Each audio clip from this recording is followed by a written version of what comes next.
Seigneur soit avec vous. Et avec votre esprit. Évangile de Jésus-Christ selon saint Matthieu. Gloire à toi, Seigneur.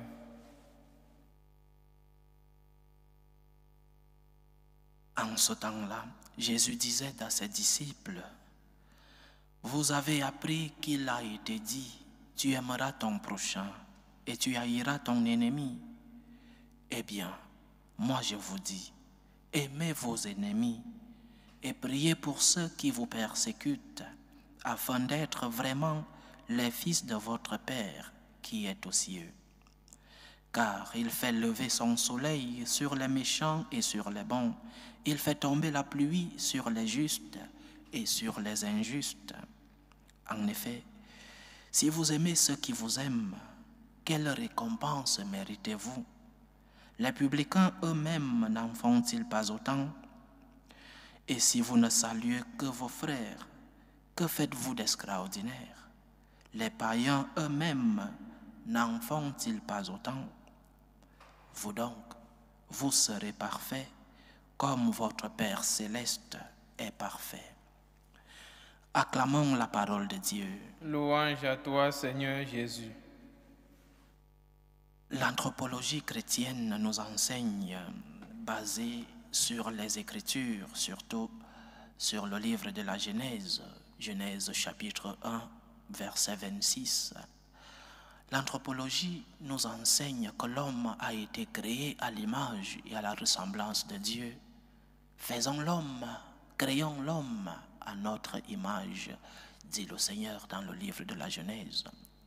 Et aujourd'hui encore, il nous demande d'être parfaits parce que nous sommes créés à son image et à sa ressemblance. Lui qui est parfait, il nous ordonne, vous serez parfaits comme votre Père céleste est parfait.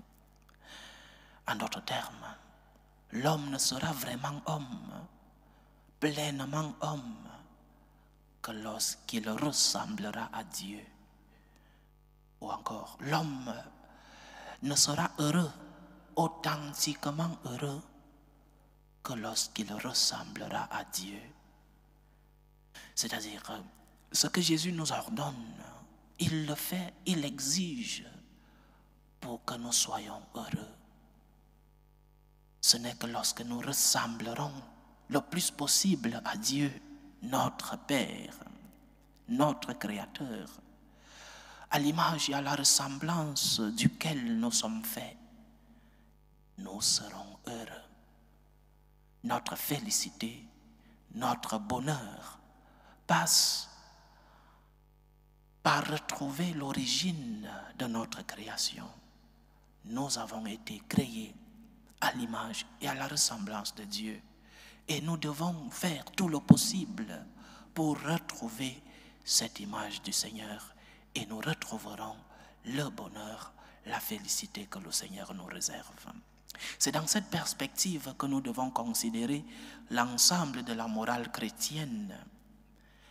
Il ne s'agit pas d'un ensemble de règles éthiques. Le catholicisme, le christianisme n'est pas un ensemble de normes morales, de normes éthiques difficiles, voire impossibles à respecter.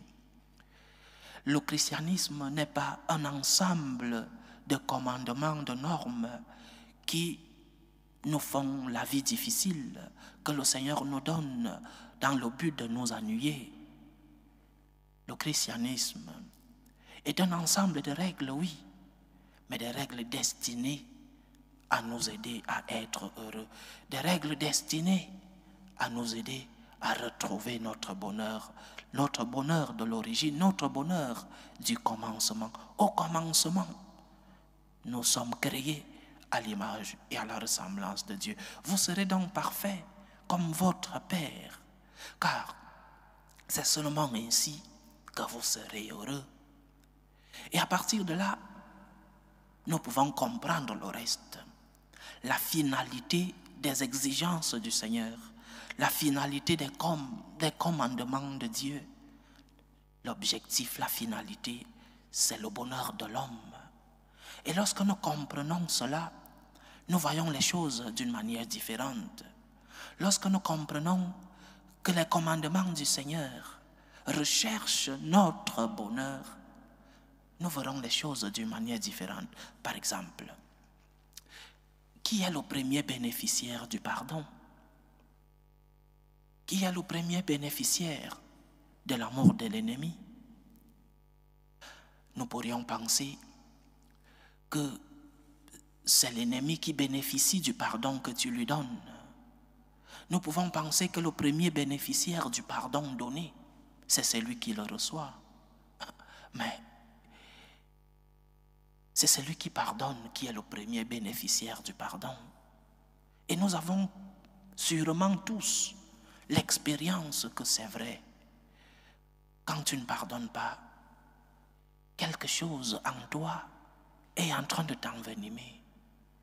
Quand tu ne pardonnes pas, quand tu accumules rancœur, ressentiment, tu constates, tu expérimentes que quelque chose en toi va mal. Tu constates, tu expérimentes que quelque chose en toi est en train de te tuer à petit feu. Il y a confusion en toi, il y a un ressentiment et une haine qui ne te permettent pas de vivre en paix. Un ressentiment et une haine qui te poussent même à faire des actes pour nuire à celui que tu détestes, même si cela te fait du mal à toi-même. Mais lorsque tu pardonnes, tu es le premier à en bénéficier parce que tu as la paix, parce que tu as tourné la page, parce que tu as pu ne pas laisser cette blessure qui t'a été infligée, tu n'as pas laissé cette blessure continuer à t'empoisonner. Tu n'as pas laissé une boule comme cette boule de neige qui, pendant qu'elle roule, accumule d'autres graines de neige et est un peu plus grande lorsqu'elle arrive jusqu'au bout de sa course. Éloigne de toi donc ce ressentiment. Éloigne de toi cette rancœur. N'accumule pas dans ton cœur de la haine, parce que le premier bénéficiaire du pardon, c'est toi qui le donnes. Le premier bénéficiaire du pardon, c'est toi qui, parce que tu recherches la paix du cœur, tu tournes la page. Cela ne signifie pas que tu ne dois pas demander la justice, par exemple. C'est différent. Tu peux demander justice en ayant pardonné, par exemple, celui qui t'a volé, celui qui t'a offensé, celui qui a offensé un membre de ta famille. Mais dans ton cœur, tu as pardonné, tu es libre. Et si tu peux lui faire du bien, tu te sentiras encore beaucoup mieux. C'est pourquoi le Seigneur nous demande une chose aussi difficile.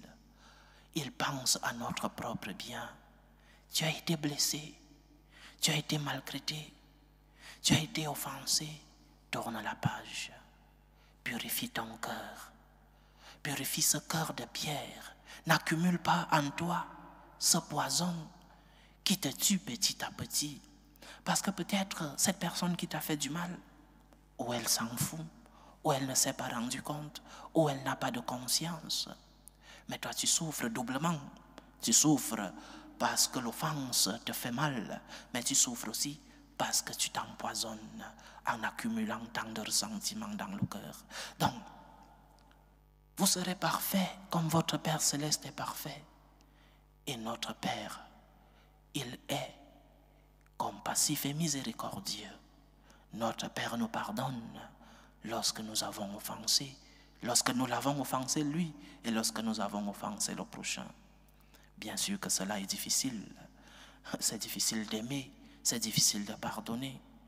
Ce que nous devons faire, c'est demander à Dieu la grâce et l'aide chaque jour. Seigneur, pardonne-lui. Seigneur, aide-lui à pardonner. Seigneur, donne-moi la force de pardonner.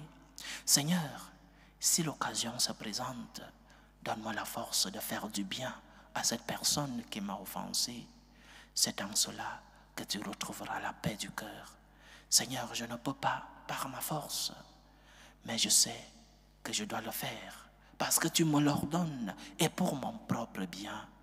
Donne-moi la force, Seigneur, de faire ce que tu me demandes de faire, Donne-moi la force de pardonner cette personne qui m'a offensé pour que je puisse retrouver la paix, pour que j'éloigne de moi la tristesse, pour que je sois libre, parce que celui qui ne pardonne pas devient un esclave.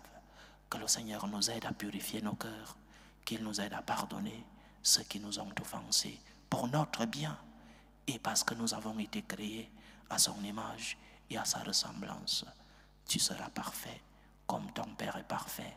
Et ton Père qui te pardonne t'ordonne aussi de pardonner pour ton propre bien.